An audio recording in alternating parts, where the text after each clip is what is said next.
السلام علیکم. اگر آپ کو ہمارا آج کا ناول اچھا لگے تو please like and subscribe my channel. Let's start. اندر نہیں چلیں گے صاحب؟ بلند دروازے کے سیاہ محراب کی طرف بڑھتے اسے سر اٹھا کر سامنے نظر آتی اس پر شیخور بلند و بالا عمارت کو دیکھا، جس کے اللہ تعداد دروازوں اور انگنت جھرکوں سے جھانکتی انا اور صفا کی آج اتنے برسوں بعد بھی قائم و دائم تھی. گزرے ماہ و سال کا کوئی بھی خسارہ اس عفریت کی ہیبت کو کم نہیں کر پایا تھا. اس کے رکنے پر ساتھ چلتا ملازم بھی احتراماً وہیں کھڑا ہو گیا تھا. اس نے ایک نظر فلک شیر کو دیکھا جس کی کمپٹیوں سے جھانکتی سفیدی اس کے وفادار کی عمر کا پتہ دے رہی تھی. ایک تلخ مسکراہٹ نے لبوں کا احاطہ کیا اور بنا کچھ کہے وہ گھر میں داخل ہو گیا تھا. فلک شیر دروازے سے ہی واپس لوٹ گیا تھا کہ اس مقام سے آگے اس کے سر پر جلتے تھے. میں صدقے میں واری برسوں بعد مشکرم جلی کو میرے چھوٹے شہزادے کا دیدار نصیب ہوا. ہال میں داخل ہوتی گھر کی پرانی ملازمت قدسیہ نے اپنے مخصوص انداز میں اس کا استقبال کیا تھا. میں تو سمجھی تھی جیتے جی شاید اب آپ سے ملنا نصیب ہی نہ ہو. اپنے آنکھوں کی نمی کو دوپٹے کے کونے سے صاف کرتی مزید بولی تو اس نے آگے بڑھ کر مسکراتے اس کے جھریوں بھرے ہاتھوں کو چہرے کو اپنے ہاتھوں سے چھوتے تسلی دی تھی. قدسیہ کی عمر 60 سے اوپر کی تھی. وہ اس گھر میں اس کی پیدائش کے وقت آئی تھی. وہ روح ہمیشہ سے ہی تبریز کے بہت قریب تھی. بابا کیسے ہیں؟ وہ حد درجے سنجیدہ تھا. جس سے پکڑ لیا سائی نے تو میرے بچے. ایک ہفتہ ہو گیا روز ڈاکٹر آتا نسخہ بدل کر یہ جا وہ جا. قدسیہ نے گہرا سانس لیتے دکھ بھرے لہجے میں کہا. ساتھ ہی میں ایک ملحار سا رونا پھر شروع کر دیا تھا. کچھ بتایا نہیں انہیں؟ ہوا کیا ہے؟ اس نے بڑے ضبط سے کام لیتے سوال کیا تھا. ارے میرے بچہ، ہم غلام ابن غلام کو بھلا کوئی کیا بتائے گا؟ تم آ گئے تو خود ہی معلوم کر لو. میں نے گڑ ماری تو اٹھتے بیٹھے اس گھر کی خوشیوں کی دعائیں کرتی ہوں. پتہ نہیں کس کی منحوس نظر کھا گئی اس آشیانے کو. قدسیہ ماضی میں کوئی جذباتی ہوئی تھی تو بے ساختہ اس کے اعصاب تناؤ کا شکار ہوئے تھے. وہ ماضی جس کی اذیت سے فرار کی خاطر وہ سالوں سے جلا وطنی کاٹ رہا تھا، ان گزرے ہوئے لمحوں کا ذکر اسے بوجھل و مضطرب کرنے کو کافی تھا. قدسیہ اپنے ہی دھیان میں مگن گزرے ہوئے واقعات دہرانے لگی. وہ لب کاٹے خاموش کھڑا اسے ٹوک بھی نہیں پایا تھا.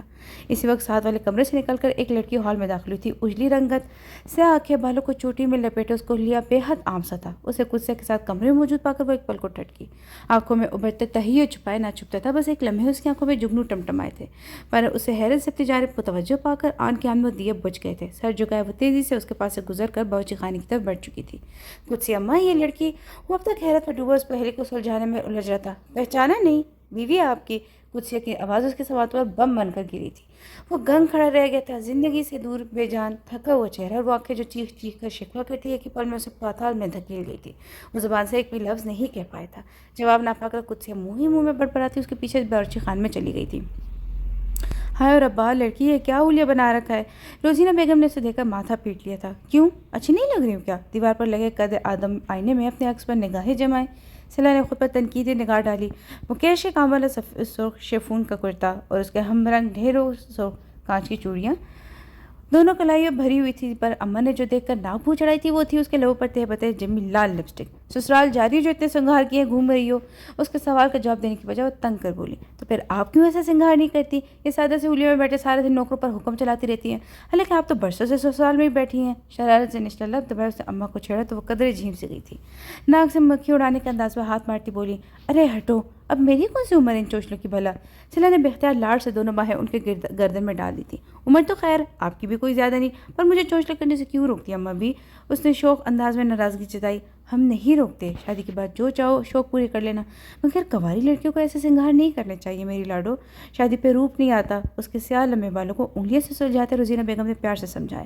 وہی برسوں پرانی باتیں جو سینہ بسینہ چلتی روایتوں کا حصہ بن چکی تھی. روزینہ بیگم کی سوچ بھی کچھ ایسی تھی. وہ بیٹی سے محبت بھی شدید تھی، لیکن اتنی کہ کوئی بات ٹالی نہ جاتی تھی. پر تربیت کا انداز ان کا سخت تھا. سیلا کو صبح شام یہ ٹوکنا سننا پڑتی تھی. کیوں چل رہی ہو؟ دی لڑکی کو دھیمی اور متناسب چال چلنی چاہیے. ارے دوپٹہ ٹھیک سے پہنو، بڑی ہو گئی ہو، یوں منہ کھول کر ہنسنا منائے وغیرہ وغیرہ. تو بس ٹھیک ہے، پھر آپ میری شادی کر دیں. اس کی معصومانہ بات پر اماں بھی بے اختیار ہنسی تھی. سیلا ان کے مزاج سے بخوبی آگاہ تھی، کیونکہ ایسی تمام نصیحتوں کے بعد ان کی تان شادی پر آ کر ٹوٹتی تھی. مشکل سے وہ 14 سال کی تھی، پر لگتا تھا روزینہ بیگم اس کی پیدائشی اس کی شادی کا تصور کر چکی ہیں. اور یہ سچ ہی تو ہوتا ہے، بیٹیاں تو پیدا ہوتے ہی پرایا مال تصور کر لی جاتی ہیں. انہیں آگے جا کر اپنے وجود سے کسی اور کے آنگن میں مہکانا ہوتا ہے. لو بھلا، تو میٹرک کے بعد کالج جانے کا پروگرام ختم ہو گیا کا جس کے لیے ابا جان کو سفارشیں کرائی جا رہی تھیں؟ اچھا بھائی، ہمیں کیا کر دیتے اپنی لاڈو کا بیاہ. روزینہ بیگم کو بیٹی کی شرارتیں سارے دن نہال لگتی تھی. کل دو ہی تو اولادیں تھی جن کی پرسلا اکلوتی بیٹی ہونے کے ساتھ ساتھ اپنے چھوٹے ان کا خوب فائدہ اٹھاتی تھی. اس کی گھر کی ساری رونق انہی کے دم سے ہوتی تھی. جہاں بیٹھتی محفل کشت و زعفران ہو جاتی تھی۔ آپ کو تو پتہ ہے مجھے لال رنگ کتنا پسند ہے، لیکن آپ پھر ہمیشہ ٹوک دیتی ہیں۔ اب اگر لال لپسٹک لگانے کی یہی شرط ہے تو پھر ٹھیک ہے، کر دیجیے میرا بیاہ، کمال بے نیازی سے کہتے اسے گردن اکڑائے کہا تھا۔ اس وقت سمر حال میں داخل ہوا، اس کے سجے سورے روپ سے بے اختیار دھڑکنوں میں سرسراہٹ پیدا کی تھی۔ سرخ لپسٹک کی خاطر بندی اپنی تعلیم کو قربانی دے دی گی۔ اماں بھی اس کی عمل سے بے خبر اپنی شوخی مصروف تھی۔ اماں بھی نے ہلکی سی چپل سر کے پچھلے حصے میں رسید کی تو وہ گرنے کے انداز میں ان کی گود میں ڈھیر ہوئی تھی۔ یہاں دروازے میں کیوں کھڑے ہیں؟ پیچھے سے آتی فارینہ نے سمر کو وہاں رکا دے کر حیرت سے سوال کیا۔ وہ یوں چونکا جیسے کوئی چوری پکڑ لی گئی ہو۔ اسی وقت اماں بھی اور سیلا دونوں کی نظر ایک ساتھ سمر اور فارینہ پر پڑی۔ ارے بیٹا وہاں کیوں کھڑے ہو؟ اندر آؤ۔ اماں بھی کے محبت سے بلانے پر فارینہ سمر کو خفگی سے دیکھتی اندر چلی گئی تھی۔ پیچھے زیر لب مسکراتا سمر بھی ہال میں داخل ہو گیا تھا۔ السلام علیکم ممانی جان۔ روزینہ بیگم نے فارینہ کے سر پر شفقت سے پیار پھیرتے ماتھے پر بوسہ دیا اور سلام کر کے ان کے پاس ہی تخت پر بیٹھ چکی تھی۔ یوں اچانک کیسا نو ہے میرے بچوں کا؟ اماں بھی نے خوش دلی سے پوچھا۔ سمر نے صوفے پر بیٹھتے فارینہ کو آنکھ سے اشارہ کیا۔ سمر بھائی کی ٹریننگ شروع ہو رہی ہے نا ممانی جان، تو آپ سے ملنے آئے تھے۔ فارینہ نے مدعا بیان کیا تو روزینہ بیگم مسکرا کر ہلاتی دعائیں دینے لگی۔ اچھا ماشاءاللہ، خیر سے جاؤ اور خیر سے واپس آؤ۔ ارے واہ، اس کا مطلب اگلی بار سمر بھائی اپنی یونیفارم میں ملنے آئیں گے؟ سچی مجھے تو بہت پسند ہے پولیس کی یونیفارم۔ پاس بیٹھی سیلا نے دونوں ہاتھ مطلب کچھ اس انداز میں کہا جیسے اس وقت اس کی آنکھوں کے سامنے سمر اسی یونیفارم میں موجود تھا۔ سمر کو اپنا دل ہاتھوں سے نکلتا محسوس ہوا تو اس کی یہی شوق و چنچل باتیں سمر کو پچھلے کچھ عرصے سے بے قرار رکھنے لگی تھی۔ بس اسی لیے تو پہنیں گے یونیفارم؟ سیلا کے ساتھ بیٹھی فارینہ زیر لب بڑبڑائی۔ کیا مطلب؟ سیلا سرگوشی کو مفہوم نہ سمجھتے حیرت سے بولی تو سمر نے کھا جانے والی نگاہوں سے بہن کو دیکھا۔ کچھ نہیں، مسکرا کر بھائی کو آنکھ مارتے فارینہ سیلا کو تسلی دی تھی۔ وہ کچھ بھی تو نہیں سمجھی تھی، سر ہلاتی خاموش ہو گئی تھی۔ سیلا، اگلے ہفتے تمہاری سالگرہ ہے نا، تو میں یہ گفٹ تمہارے لیے لایا تھا۔ میں تو یہاں ہوں گا نہیں تو سوچا جانے سے پہلے تمہیں دیتا جاؤں۔ سمر نے ہاتھ میں پکڑا ایک خوبصورت بیگ سیلا کی طرف پکڑایا تھا، جسے اس نے جلدی سے پکڑا اور کھولنے لگی۔ اندر کچھ قیمتی تحائف تھے جو سیلا نے ایک ایک کر کے اماں بھی کو دکھاتے اپنی بے تحاشا خوشی کا اظہار کیا تھا۔ ارے واہ سمر بھائی، آپ کتنے اچھے ہیں، آپ کو تو میری سالگرہ کا دن ہمیشہ یاد رہتا ہے۔ سمر اس اظہار تشکر پر ممانی جان کی موجودگی میں مسکرانے کے علاوہ کچھ اور کر بھی کہہ سکتا تھا۔ سفید قلم زدہ کی سلوٹیں درست کرتے اسے ڈریسنگ ٹیبل پر رکھے اپنے مہنگے کلون سے خود پر اسپرے کیا۔ تیز مہک پورے کمرے میں آن کی آن میں پھیل گئی تھی۔ ڈریسنگ پر رکھی گھڑی اٹھا کر کلائی میں پہنتے شیشے پر خود پر ایک ناقدرانہ نگاہ ڈالتے وہ احساس تفاخر سے مسکرایا اور پھر تیزی سے کمرے سے باہر نکل گیا تھا۔ رکے، میری بات سنیں۔ وہ کوریڈور میں تھا جب پیچھے سے آتی آواز پر اس کے قدم رک گئے تھے۔ پھولے ہوئے سانس کے ساتھ اس کے پاس آ کر کھڑی ہوئی تھی۔ اف، کیا مصیبت ہے، کتنی بار کہنا پڑے گا گھر سے نکلتے پیچھے سے آواز مت دیا کرو، بدشگونی ہوتی ہے۔ اسے خائف اور اکھڑے لہجے میں کہتا ہے تو کلائی پر بندی گھڑی دیکھی۔ اب اس وقت کہاں جا رہے ہیں؟ اپنی مہندی لگی ہتھیلی کو مسلتے وہ ڈرتے ڈرتے بولتی، پر اس کے شوہر کے ماتھے کی سلوٹیں گہری ہو چکی تھی۔ کیوں؟ کیا اس وقت گھر کے باہر کرفیو لگا ہوا ہے؟ انداز ڈپٹنے کا سا تھا، اس کا تو خون ہی خوش ہو گیا تھا۔ پھر بھی ہمت کر کے پوچھی بیٹھی۔ اتنی رات کو اس کی گھرتی آنکھوں کو محسوس کرتے جملہ ادھورا چھوڑ دیا تھا۔ مردوں کو 100 کام ہوتے ہیں، اب کیا ہر بار گھر سے نکلتے تمہیں تفصیلی رپورٹ لے کر اجازت لینی ہوگی؟ وہ باقاعدہ چڑھ کر بولا تھا۔ وہ لب کاٹے خاموش رہی۔ کہنے کو بچا بھی کیا تھا؟ جا کر سو جاؤ، آئندہ خواہ مجھے پیچھے سے مت پکارنا۔ سر جھکا اس کے قدموں کی آواز کوریڈور سے باہر نکلتے سنی تھی۔ آنسوں کی چند بوندیں صبر کے بند ہو کر آنکھوں سے بہنے لگے۔ فقط چند روز ہی تو ہوئے تھے اس کی شادی کو، پر آج تک اس نے اپنی بیوی کا سجے سورے روپ کو نگاہ بھر کر دیکھنے کی زحمت بھی نہیں کی تھی۔ خاموشی سے آنسو بہاتے ہوئے کھڑکی میں آ کھڑی ہوئی۔ باہر موسلادھار مینا برسات اس کے ارمان پر ماتم کر رہا تھا۔ وہ جانتی تھی کہ آج بھی اس کے شوہر کی صبح واپسی ہوگی۔ کمرے میں بچھے جہازی سائز بیڈ پر پڑے اس نئی وجود میں اسے دیکھ کر حرکت ہوئی تھی۔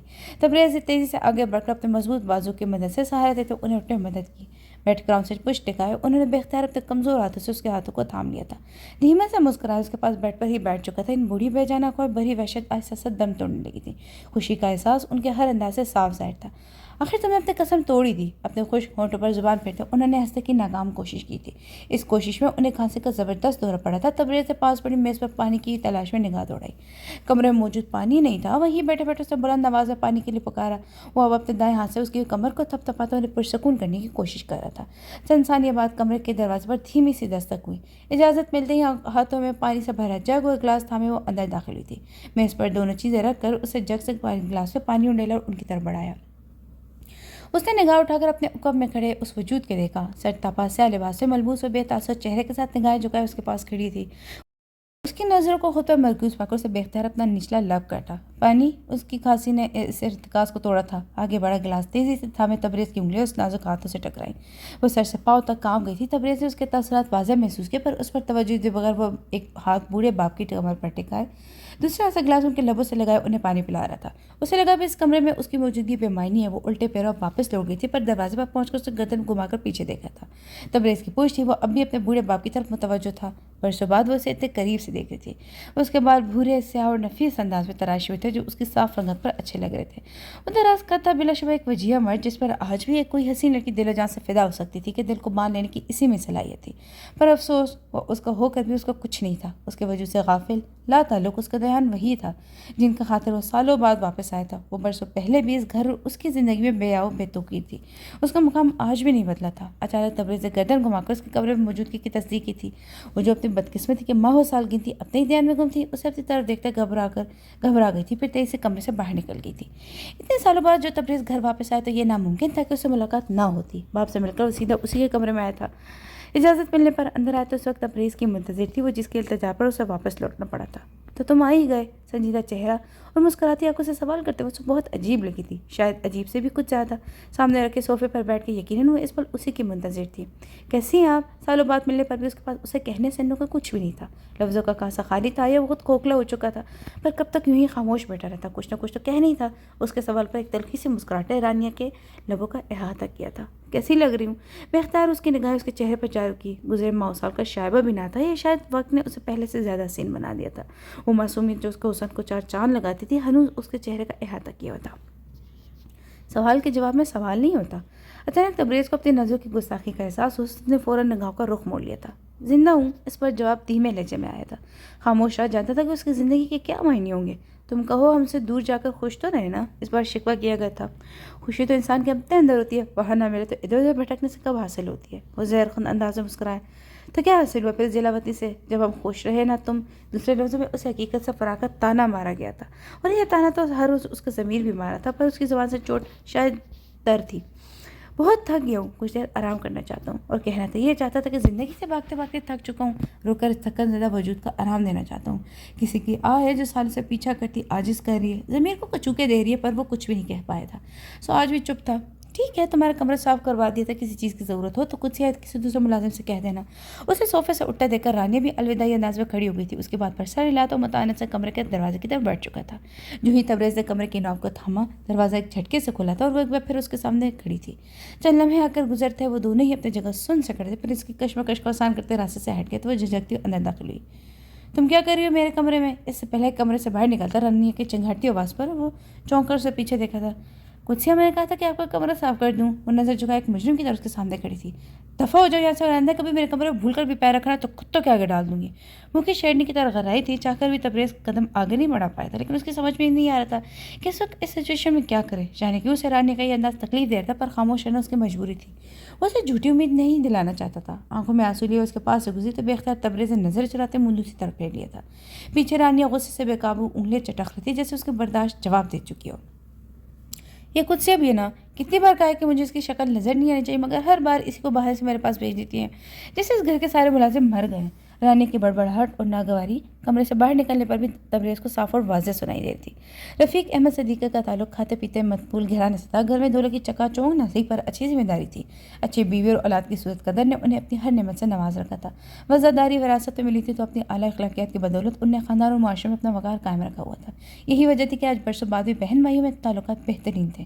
اپنے انہی تعلقات کو مزید بہتر اور مستحکم بنانے کے لیے رفیق احمد نے اپنی چھوٹی بہن ذکیہ کی بیٹی فارینہ کو اپنے بڑے بیٹے فیروز کے لیے مانگ رکھا تھا. تو دوسری طرف ذکیہ بیگم بھی اپنے بیٹے سمر کی خواہش پر اکلوتی بھتیجی سیلا کو دل و جان سے بہو بنانے کی خواہش رکھتی تھی. وہ رفیق احمد کا گھرانہ بہت زیادہ تعلیمی رجحان نہیں رکھتا تھا. شاید اس لیے رفیق احمد کی طرف فیروز نے بس میٹرک کے بعد زمینداری سنبھالی تھی. البتہ سیلا کو جنون کی حد تک آگے پڑھنے کا شوق تھا اور اپنی اس خواہش کے پیش نظر وہ رفیق احمد سے آگے کالج میں داخلہ لینے کی اجازت بھی طلب کر چکی تھی. ذکیہ بیگم کے دونوں ہی بچے اچھے خاصے لائق واقع تھے. سمر نے حال ہی میں مقابلے کا امتحان پاس کیا تھا اور اب اپنی پولیس ٹریننگ کے سلسلے میں لاہور اکیڈمی جا رہا تھا، جبکہ فارینہ بھی مقامی کالج سے انٹر کر رہی تھی. سمر کے برعکس فارینہ کو ماموں کا گھرانہ کچھ خاص پسند نہیں تھا. اس کی واحد وجہ فارینہ کا فیروز سے جڑا رشتہ تھا. ہر لڑکی کی طرف فارینہ کے دل میں بھی اپنے شریک حیات کا ایک تصور تھا، لیکن شبہمئی قسمت فیروز اس وقت کسی دور پورا نہیں اترتا تھا. فیروز میں بظاہر تو کوئی عیب نہیں تھا، پر فارینہ کو اس کی تعلیم سے دوری سب سے بڑا عیب دکھائی دیتی تھی. دوسروں بلا کر جذباتی اور کسی حد تک احمق تھا. چھوٹی چھوٹی باتوں پر اوور ریئیکٹ کرنا اس کی عادت تھی، تو بے حد معمول ایشوز پر جھگڑا کرنا اس کا معمول. فارینہ ایک حساس طبیعت کی نازک مزاج لڑکی تھی. ادب، شاعری اور رنگوں سے دل بہلانے والی. پہلی بار جب اسے فیروز کے پاس ایک بے حد قیمتی ریوالور دیکھا تھا تو بے تحاشا ڈر گئی تھی. جسے وہ بڑی شان سے سمر کو دکھا رہا تھا۔ پھر ایک دن فیروز نے فارینہ کی آنکھوں کے سامنے اسی ریوالور سے رکھوانے والے کتے کو مار ڈالا تھا۔ اس وقت تو فارینہ کو فیروز سے نفرت ہی ہو گئی تھی۔ وہ بعد میں پتہ چلا کہ کتا پاگل ہو کر اپنے لوگوں کو کاٹنے لگا تھا، پر فارینہ کا دل فیروز سے بدگمان ہو چکا تھا۔ وہ اسے بچپن سے جانتی تھی اور یہی وجہ تھی کہ فیروز سے جڑے رشتے کو اس نے کبھی بھی دل سے قبول نہیں کیا تھا۔ آج بھی وہ یہاں نہیں آنا چاہتی تھی، پر سمر کی درخواست پر اسے یہاں آنا ہی پڑا۔ پھر ایسا تو ممکن نہیں تھا وہ یہاں آتی اور اس کا سامنا فیروز سے نہ ہوتا۔ کچھ دیر روزینہ ممانی اور سلط سے گپے لگا کر اب سمر کی راہ دیکھ رہی تھی، جو بیٹھک میں رفیق احمد کے ساتھ محو گفتگو تھا کہ اچانک باہر سے فیروز کو آتا دیکھ کر اس کا موڈ بری طرح خراب ہو چکا تھا۔ کیا بات ہے محترمہ، مزاج کچھ برہم نظر آ رہے۔ فارینہ کو دیکھ کر تو جیسے اس کی روح تک سیراب ہو گئی تھی۔ وہ لپک کر اس تک پہنچا، پر فارینہ نے اسے دیکھ کر منہ دوسری طرف پھیر لیا تھا۔ تم سے مطلب اپنے کام سے کام رکھا کرو، ہٹو میرے راستے سے۔ فیروز اس پر جتنی جان چھڑکتا تھا فارینہ اتنی اسے دھتکارتی تھی۔ ایسا ہی نہیں، تمہاری تو منزل بھی ہم ہی ہے مائی ڈیئر۔ یقین ہے تو کل ابا جی کو بھیج دو پپا کے بعد شادی کی تاریخ فائنل کرنے کے لیے۔ وہ بھی ایک نمبر کا ڈھیٹ تھا جس پر کبھی فارینہ کی ملامت کا اثر ہی نہیں ہوتا۔ اسے سامنے کھڑے دیکھ کر اس کی سائڈ سے نکلنے لگی تھی کہ اس سے فارینہ کی کلائی مضبوطی سے تھام لی تھی۔ فارینہ کا تو دماغ گھوم گیا تھا۔ اس سے پہلے کہ کوئی گلفشانی کرتی، فیروز نے ہنستے ہوئے ایک دم اس کا بازو توڑ دیا تھا۔ تم جیسے جذباتی بیوقوف انسان سے شادی کرنے سے تو اچھا میں ساری عمر کواری گزار دوں۔ فیروز اپنی کلائی کو رگڑتے اسے درد کی شدت کو کم کرنے کی کوشش کی، ساتھ ہی وہ اسے منہ دوسری طرف پھیر لیا۔ جانتی تھی کہ یہ سب لفاظ ہی ہے، ہوگا تو وہی جو بڑوں کا فیصلہ، کیونکہ ذکیہ بیگم کبھی بھائی کو ناراض نہیں کریں گی۔ زندگی تو تمہیں میرے ساتھ ہی گزارنی ہے، ہنس کر یا رو کر، فیصلہ تمہیں کرنا ہے۔ جو شے فیروز کے نام سے منسوب ہو اسے کبھی دستبردار نہیں ہو سکتا۔ فیروز نے انگلیوں کی پوری سے اس کی ٹوری اپنی طرف موٹے دھمکیاں میں سے چمکا تو اندر تک سلگ گئی تھی۔ میں کوئی چیز نہیں، ایک جیتی جاتے انسان ہوں، اور میری بھی کچھ خواہشات ہیں۔ مجھے اپنی زندگی کا فیصلہ اپنے مطابق کرنے کا پورا حق ہے۔ میں تو اپنی زندگی برباد کرنے نہیں دوں گی۔ غصے سے پیر پٹکتے کمرے سے باہر نکل چکی تھی۔ جتنا مرضی پڑپڑا لو میری جان، آنا تو آخر تمہیں اس شکار کے چال میں ہی ہے۔ فیروز کہکا لگاتا اپنے کمرے کی طرف بڑھ چکا تھا، جس پر فارینہ کی تلخی کا چندہ کوئی اثر نہیں ہوا تھا۔ کیا ہوا فاری، یہ منہ کیوں اتنا پھلا رکھا ہے؟ فیروز کی حرکتوں پر منہ بسوڑتے اپنی انگلیاں مروڑتی رو دینے کو تھی کہ سمر وہاں گیا تھا۔ اس نے آتے ہی بہن کے بگڑے تیور محسوس کر لیے تھے۔ فیروز کی انہی باتوں کی وجہ سے وہ یہاں نہیں آتی تھی، اور آج پھر اس نے رویے سے فارینہ کو نہ صرف مایوس کیا تھا بلکہ اس رشتے کو لے کر دل میں پڑی گرہ مزید مضبوط کر دی تھی۔ اسے تو اپنی قسمت پر رونا آتا تھا کہ کیا دیکھ کر ماں نے اس کا رشتہ ایسے گوار انسان سے طے کر لیا جسے طبیعت چھو کر بھی نہیں گزری۔ لیکن یہ باتیں وہ بس سوچ ہی سکتی تھی، کیونکہ ابھی ان کے گرہ سے اتنے ماڈرن نہیں ہوئے تھے کہ جہاں بیٹیوں کی خواہش پر رشتے طے کیے جا سکتے۔ اس کے لیے تو یہی غنیمت تھی کہ خاندان کی پہلی لڑکی تھی جو کالج جا رہی تھی، پر آج فیروز سے ہوئی منہ ماری کے بعد اسے طے کر لیا تھا گھر جا کر ماں سے رشتے کو ختم کرنے کی درخواست ضرور کرے گی۔ یہ سب آپ کی وجہ سے ہو رہے سمر بھائی، سلا کے چکر میں آئے دن آپ یہاں پہنچ جاتے ہو، ساتھ مجھے بھی گھسیٹ لیتے ہیں۔ اب اسے یہ تو نہیں بتا سکتی تھی کہ فیروز اس کے ساتھ کیسی باتیں کر کے گیا ہے۔ ایک تو بھائی سے حیا کا معاملہ، دوسرا کچھ بھی تھا، سمر بھی جوان اور گرم خون رکھتا تھا، اس پر نئی نئی پولیس میں بھرتی۔ مبادہ اس چکر میں کوئی بڑا جھگڑا ہی نہ ہو جائے، اسے شکایت تو کی پر اندر کی بات بول کر گئی۔ یار وہ تمہاری ہونے والی بھابھی ہے، اتنا تو میری خاطر کر ہی سکتی ہو تم۔ سمر نے بہن کو منانے کی کوشش میں دایا بازو دوستانہ انداز سے اس کا گرد حمال کر دیا۔ فارینہ نے خفگی سے اسے دیکھا، پھر اس کا بازو جھٹک کر آگے بڑھ گئی۔ بہت فضول انسان ہے آپ، اور اس سے بھی پوچھا ہے کہ کبھی وہ کیا چاہتی ہے؟ بس خود ہی طے کر چکے ہیں کہ اسے میری بھابھی بنانا ہے۔ سمر بھی اس کے پیچھے پیچھے گھر سے نکل آیا۔ وہ تو بھی بالکل بچی ہے، اسے ان سب باتوں کی کیا خبر؟ ویسے ماموں جان کو مجھ سے بڑھ کر شاندار داماد کہاں ملے گا؟ سمر نے قمیض کا کالر اونچا کرتے اسٹائل مارا تو فارینہ کی ہنسی نکل چکی تھی۔ اچھا، اب اگر آپ کا خیالی پلاؤ پک چکا ہو تو گھر چلیں؟ پتہ نہیں کیوں مجھے اس گھر میں شدید الجھن ہوتی ہے۔ وہ دونوں اب گاڑی اسٹارٹ کر چکے تھے۔ اچھا غصہ نہ کرو، گھر ہی جا رہے ہیں، سمر نے مسالتی انداز میں ہاتھ کھڑے کرتے ہوئے کہا، پھر گاڑی کا دروازہ کھول کر اندر بیٹھ چکا تھا۔ جیسے جیسے گاڑی اس گھر سے دور جاتی اس کا موڈ بھی نارمل ہو رہا تھا۔ اماں میں اپنے کمرے میں جا رہی ہوں، کوئی اور کام نہیں ہو تو؟